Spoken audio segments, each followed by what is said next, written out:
It's made us wonder two things. What motivates somebody to do such a thing, and how can we protect ourselves? KGW's Pat Doris picks up our story tonight live at Pioneer Courthouse Square. Pat? Well, Joe, the experts tell me that large places like this, and I've been here with thousands of people, are almost impossible to fully protect. That means it's up to each one of us to take action.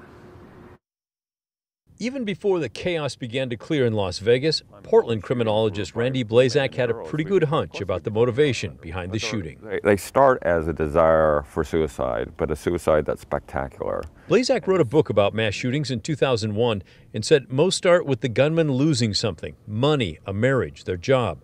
They typically have no social network where they can talk it out, and they snap. We've seen this in other examples where people shoot up their workplace, or people shoot up sort of public spaces because they feel like they've lost everything and they want everyone to share their pain and screw the world, and I'm going to go out in a hail of bullets. So how can we protect ourselves? There are, after all, tall buildings around Providence Park where thousands gather for football and soccer games, and Pioneer Courthouse Square, which hosts concerts and protests and rallies.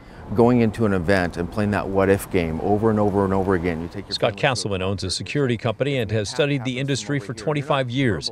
He said places can only do so much for security. We have to do the rest. He said it's important to plan an escape route every time you go to a public gathering. It's learning to make that decision that when something happens, if there's gunfire that's erupting and it's erupting near you, making that decision to actually do something about it and not to freeze. I mean, most people that become victims is because they froze. Finally, he said, we need to speak up if we see something odd. I said that I think that a lot of these things can be prevented if they see something suspicious, that they alert somebody to it.